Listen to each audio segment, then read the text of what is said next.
Radio UNAM y el Programa Universitario de Bioética presentan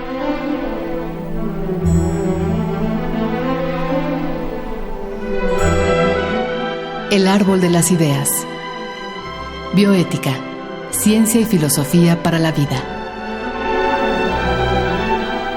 Con Paulina Rivero Weber.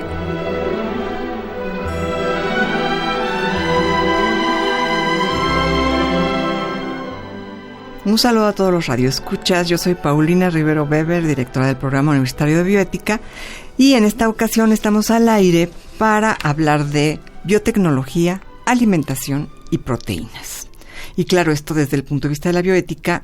Para ello vamos a contar con la presencia del doctor Agustín López Munguía.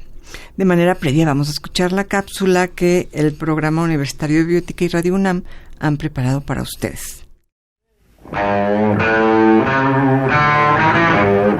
Hay palabras que tienen un significado mucho más extenso que el que solemos darles, como cuando mencionamos a la tecnología, por ejemplo, y creemos que se reduce al uso y creación de dispositivos móviles, el desarrollo del Internet y la exploración espacial. Pero la tecnología es toda aplicación práctica que se le da al conocimiento humano. Con ese entendimiento, sabemos que la rueda, la antorcha, las escaleras y el arco son también tecnología. Del mismo modo, cuando escuchamos la palabra biotecnología, nos remitimos a un contexto de actualidad, cuando en realidad se trata de una disciplina que la humanidad ha desarrollado desde hace unos 10.000 años, con el nacimiento de la agricultura.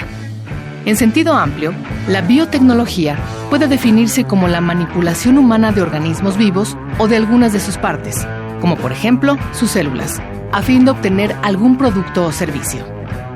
Desde tiempos ancestrales, el ser humano se ha servido de otros seres vivos para satisfacer una gran variedad de necesidades vitales, desde la alimentación hasta el vestido.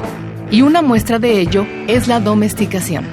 Al seleccionar animales y plantas específicos para reproducirlos por considerarlos deseables, nos hemos involucrado en su desarrollo natural.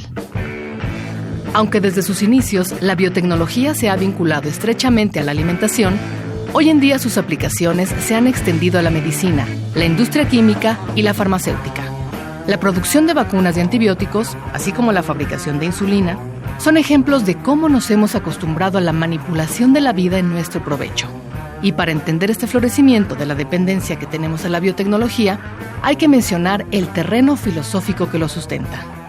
El aprovechamiento de esta disciplina no podría haber sido concebido sin las ideas mecanicistas de la naturaleza propuestas por el filósofo francés René Descartes, a las que se abonan las de Francis Bacon, quien estableció que el fin último de la ciencia era dominar la naturaleza para beneficio del ser humano, lo cual poco a poco nos acerca más al hito en el que empezamos a repensar la biotecnología y sus beneficios. En las décadas de 1930 y 1940, la biotecnología tuvo un crecimiento enorme a raíz del inicio de la producción industrial de antibióticos y otros productos farmacéuticos a gran escala. Eventualmente, esta aplicación nos llevó a un tema que ha despertado la imaginación de más de un autor de ficción. Nos referimos a la ingeniería genética. En siglos recientes, el poder humano para modificar y transformar la naturaleza se ha incrementado radicalmente. Es decir, pasamos de domesticar plantas y animales a manipular el lenguaje mismo con el que está escrita la vida. Este conocimiento implica un poder enorme, lo que demanda un alto nivel de precaución y cuidado, pues así como promete remediar algunos de los males que durante mucho tiempo han azotado a los ecosistemas y a la humanidad, también podría causar daño o aún más, despertar la controversia y desconfianza de la población. El ejemplo más claro de esto ocurrió en 2013, cuando el profesor Mark Post, de la Universidad de Maastricht, sorprendió al mundo con la primera hamburguesa preparada con carne hecha en laboratorio. Para conseguir esta carne, es necesario tomar las células precursoras del tejido muscular de un animal, llamadas mioblastos, y luego provocar su crecimiento en un medio de cultivo favorable con suero y nutrientes. Solo la carne necesaria para preparar esta hamburguesa costó $325,000, pero con el tiempo, si la investigación continúa, se podrán superar los obstáculos de precio, sabor y seguridad. Y con la misma naturalidad que tomamos un antibiótico, podríamos comprar carne hecha en laboratorio. Pero, a pesar de las enormes ventajas que esto representa, ¿qué tan popular podría ser este alimento?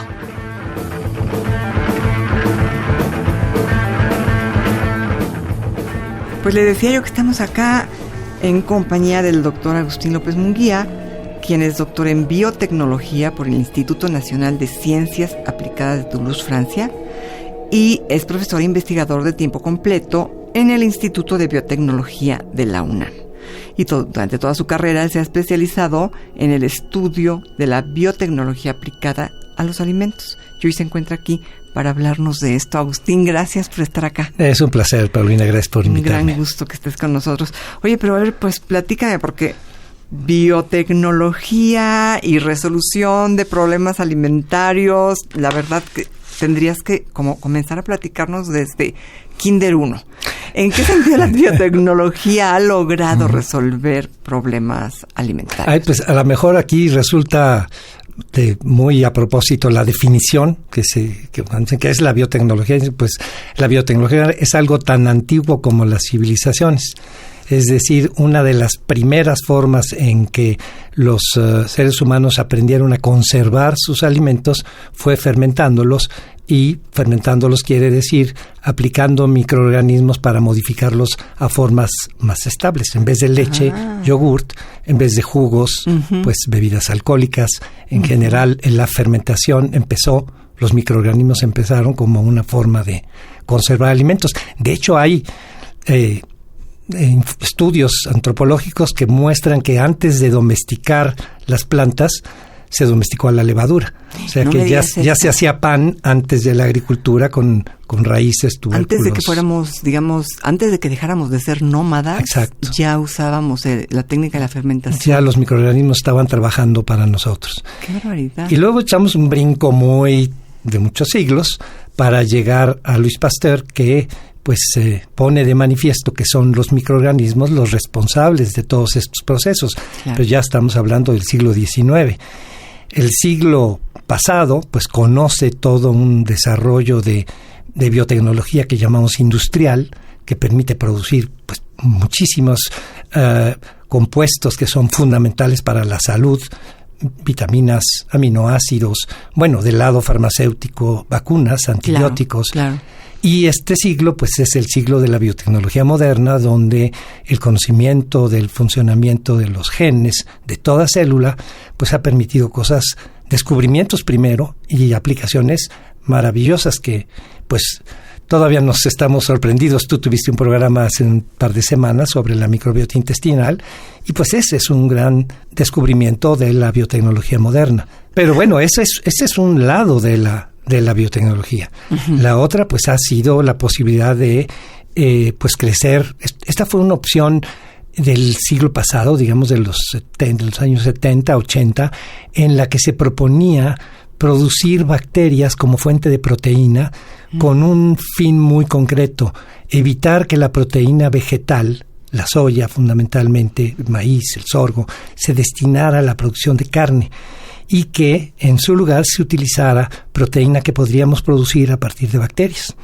Se llegaron a producir miles de toneladas al año en diversos países, Inglaterra, Francia, pero por estas extrañas razones de una sociedad mal informada, un impacto económico en el cual el medio ambiente no importa, ¿verdad? Hizo que todos esos proyectos se vinieran abajo, y en favor de la soya.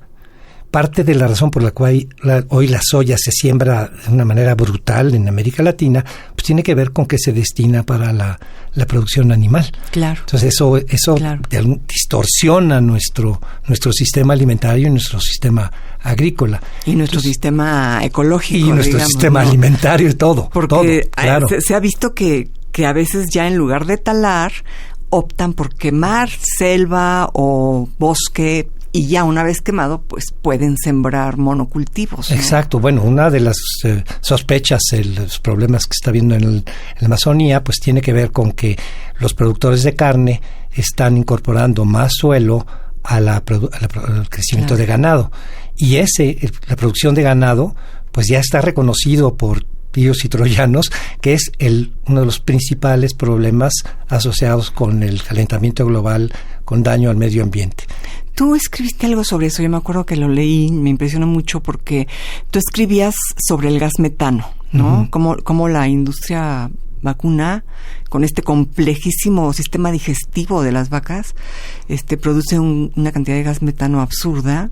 Así es. Y si no me equivoco, corrígeme si me equivoco, en tu artículo decías que el gas metano producido por la industria de las vacas es aún de mayor impacto a nivel global que, por ejemplo, todos los gases emitidos por los vehículos. El CO2.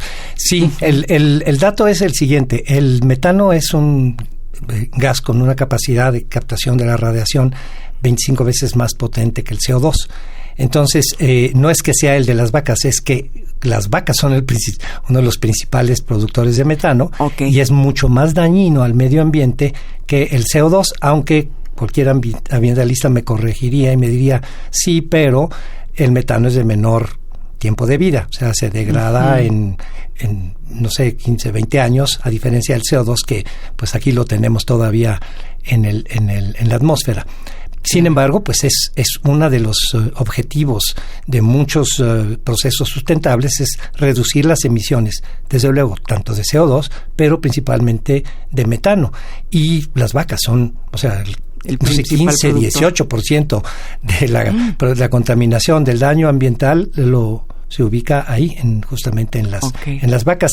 A lo que te referías es que está equivalente al daño que provocan los automóviles, solo que también hay que sumarle que muchos autos o mucho transporte, pues es transporte de animales también, entonces habría que sumarle lo que impacta el transporte de los animales. Claro. Y esto nos lleva un poco al centro del tema de hoy, que es, bueno, por un lado, cada vez es más la gente que es consciente de esto y va dejando de comer carne, ya sea por colaborar un poco para que no se continúe contaminando el planeta, o ya sea por el otro lado, el lado del sentir compasión por un animal que es criado únicamente para comida y sacrificado además, ¿no? Exactamente. Sí, yo creo que hay esos dos elementos. Creo que el ambiental es uno y el ético, hoy en día. Digamos. El ético es otro, pero hay un tercero que es el propio, es decir, el daño que el adoptar una dieta basada en leche, carne y huevos ha causado en la dieta de Occidente. Todo el mundo mira ahora hacia la dieta mediterránea, hacia la dieta en los pueblos, ¿verdad? En las regiones donde no se ha abandonado una dieta rica en vegetales y frutas.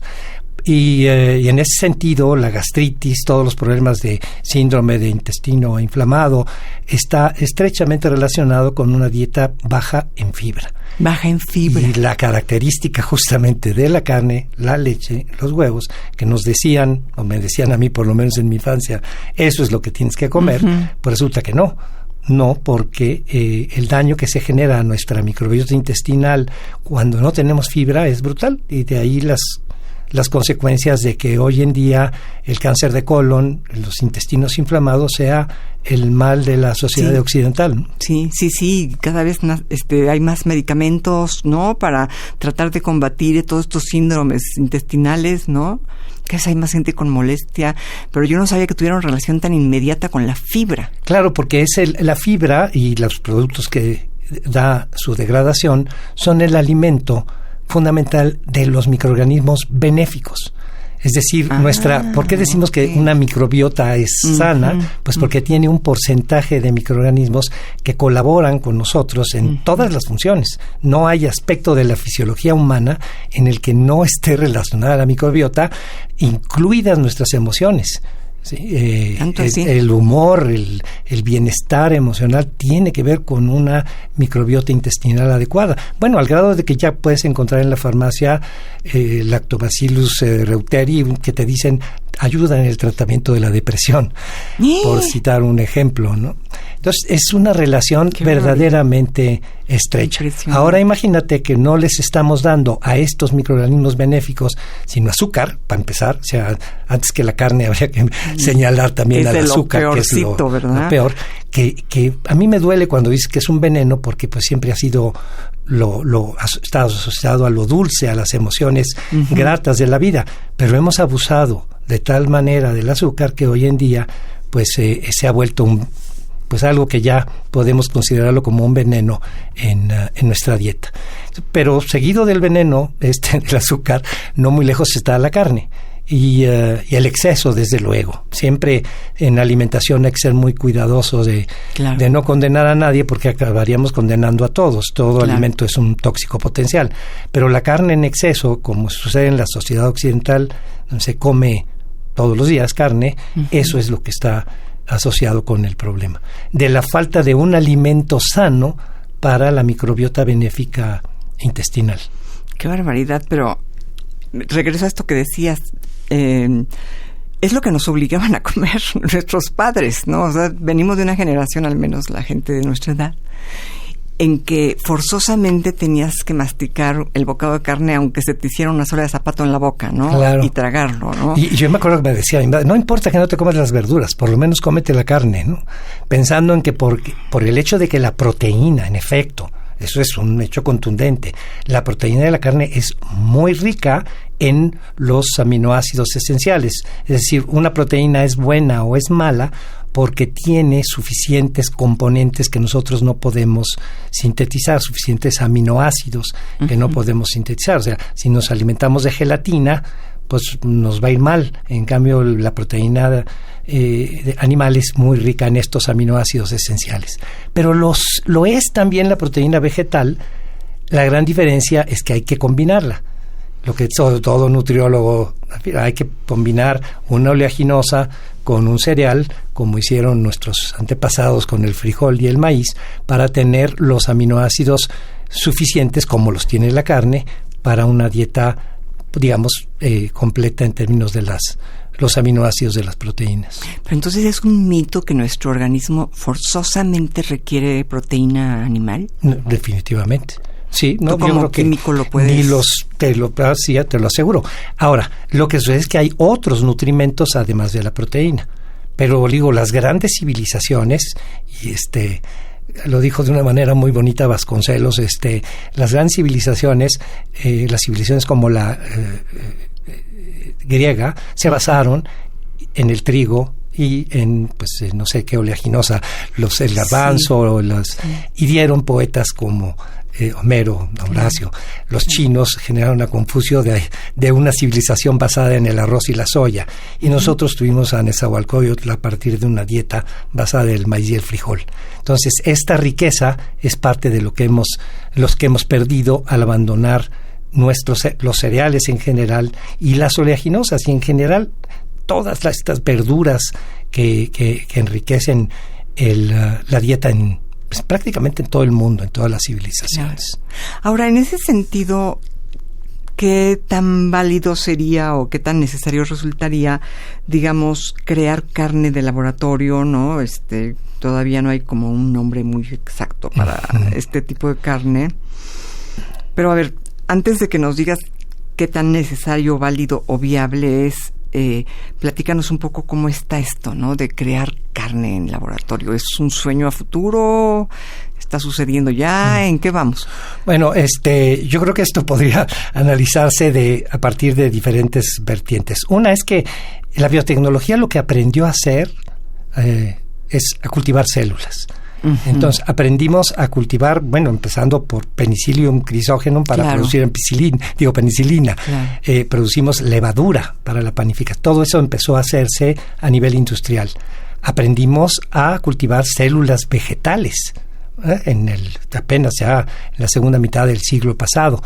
Y se han empezado a producir, a cultivar células de mamíferos con fines exclusivamente médicos, para producir anticuerpos, para producir cierto tipo de proteínas destinadas a la salud, a proteger la salud, a fármacos.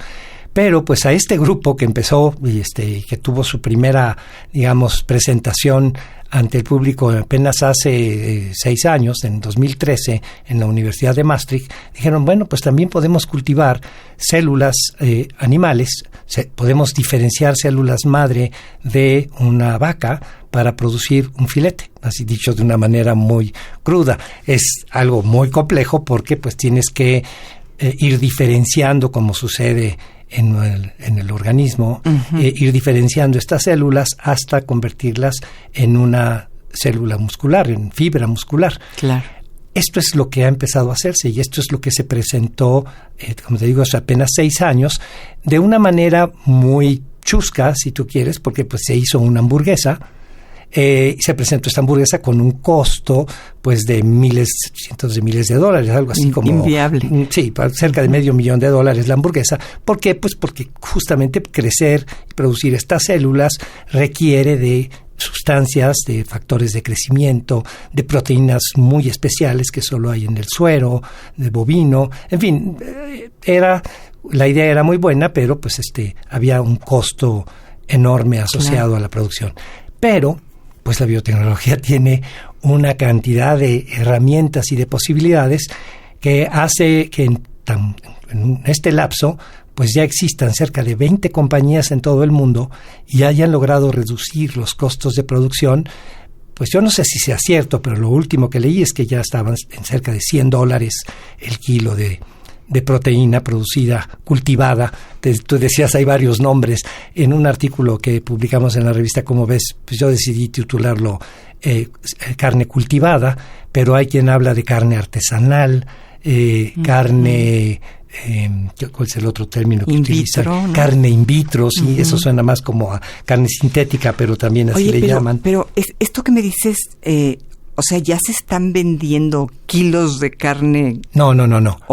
Ajá. No, lo que esto está todo a nivel experimental. Okay. Estas compañías son como joint ventures, ¿verdad? Tienes a Bill Gates metiendo millones de dólares. Sí, es básicamente el capital que levantó cada una de estas empresas llega a los 15, 20 millones de dólares para desarrollar la tecnología. Y en esta tecnología hay cosas que a uno mismo familiarizado con el tema, le sorprenden. ¿Con qué han sustituido todas estas componentes? Pues con un hidrolizado de una bacteria, de una cianobacteria. Entonces, parte del medio... A ver, ahí platícanos un poco más. Claro. ¿Cómo hacer? Pues tú necesitas alimentar la célula con proteína. O sea, hay que darle proteína a la célula de músculo para que se reproduzca. ¿Qué proteína le das? Entonces, en el suero con el que normalmente se crecen existe una proteína que es la albúmina sérica, una proteína natural del suero. Pero no puedes hacer eso porque pues vas a producir células de animal utilizando suero de animal, no tiene lógica. Pero lo que encontraron es que si tú creces una bacteria, y por eso me interesaba empezar a platicar sobre ese proyecto del siglo pasado de producir proteína unicelular utilizando bacterias, pues está siendo una de las formas en las cuales se puede sustituir la proteína de los medios de cultivo. Claro. Otra es estas componentes muy especiales, estas hormonas que requiere para crecer la célula, pues utilizando las herramientas de la biotecnología moderna, se pueden producir en microorganismos modificados genéticamente. Aquí sí estamos hablando de algo que está muy cerca de lo que a la gente le asusta. Yo creo que desafortunadamente, con mucha desinformación, pero que está siendo la herramienta clave para que el día de mañana se tenga, a ver, tú tienes un problema con el medio ambiente, tú tienes un problema con la cuestión ética en el sacrificio de animales, pero no puedes vivir sin carne. Pues mira, aquí tienes un filete que no requirió de sacrificar a ningún animal y que obviamente habrá que demostrar que no tiene absolutamente ningún riesgo asociado para la salud. Claro, porque si la carne, digamos, de animal tiene riesgos para la salud, ¿cómo producir carne que no los tenga, no? Claro, no, eso es desde luego. Pero ahí hay que insistir que el daño está asociado con el exceso. Entonces, eso te va a hacer daño. Lo más sano, bueno, si tú comes frijol y arroz exclusivamente, o frijol y trigo, quiero decir maíz y no me sale. Sí, es la falta de variedad, ¿no? Exacto, la clave es si no hay un buen alimento o un mal alimento, hay una mala dieta. Entonces hay que complementarla y hay que variarla. Claro.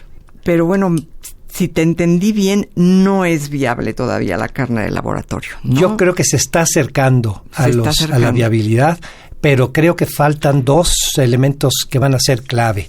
El primero es el regulatorio, que no se ponen de acuerdo. Pues 3. Uno es el regulatorio. ¿Quién va a decidir si es la la instancia agrícola o la instancia de la Secretaría de Salud, llevado a los Estados Unidos la EPA, la Environmental Protection Agency, la USDA o la FDA. ¿Quién va a decidir? El segundo es, obviamente, que hay intereses que están siendo amenazados, intereses poderosísimos de los Cargill, de las Tyson, de las grandes empresas que producen la carne. Digo, son 4 o 5 que proveen la mayor parte de la carne que se consume por lo menos en Estados Unidos. Y ellos, pues, evidentemente no quieren ni que se le llame carne. Como no quieren que se le llame leche a la leche de soya o a la leche de almendras, porque les compite con la producción pecuaria. Y no quieren que se le llame carne, así que desde de ahí, de entrada, hay una oposición. El segundo es la opinión pública. Es decir, cómo informarle a la gente que este es un cambio de paradigma, que no podemos, que básicamente de lo que debemos hablar hoy en día ya no es un cambio de dieta, estamos hablando de un cambio de estilo de vida, porque lo que estamos haciendo con el planeta lo está acabando y estamos acabando nosotros con él. Entonces, este estilo de vida pasa por una manera diferente de alimentarnos. Y ahí la biotecnología, a pesar de todos sus detractores y todos sus enemigos, creo que tiene mucho que decir, mucho que hacer. Agustín, pues será para otra que continuemos hablando ya concretamente de pues la salud y la microbiota, ¿no? De cómo comer para tener buena salud mental, que eso para mí es un poco lo que más me llama la atención. No es nada más la salud estomacal, una buena salud mental. Y cómo no comer, ¿no? Ojalá nos concedas otra entrevista. No, encantado. Espero a lo mejor incluso llegar ya con una hamburguesa de carne cultivada. O con frutas y verduras. Bueno, ya no lleva con su jitomate y su lechuga. Bueno, pues gracias, Agustín, por estar acá una vez más. Y bueno, gracias a ustedes por habernos escuchado. A Marco Lubián, muchas gracias, nuestro productor. En controles técnicos, Susana Trejo. Y escuchamos la voz de Gisela Ramírez en cápsulas, cuyo guión contó con la adaptación de Andrea González al texto original de Diego Dionisio Hernández. Y se despide usted, su servidora, Paulina Rivero Weber.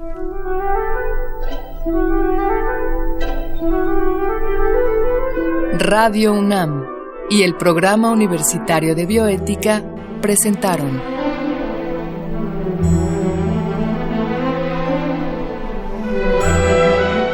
El Árbol de las Ideas.